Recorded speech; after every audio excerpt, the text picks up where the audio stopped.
ভাইয়া একটা চানাচুর একটা চিপস দেন। ও আচ্ছা দিতেছি। এই যে ভাই, এই নে ধর। ভাইয়া কয় টাকা হয়েছে? হিসেব করে দেখতে হবে ভাই।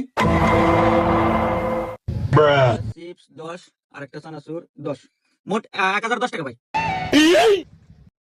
আচ্ছা দিতেছি ভাই, এই নেন। এ ভাই এনে না 10 টাকা দিলেন মাত্র। 10টা মানে কি কর, আমি হিসাব করে দিই, খাতা কলম দেন। এই ধর তো।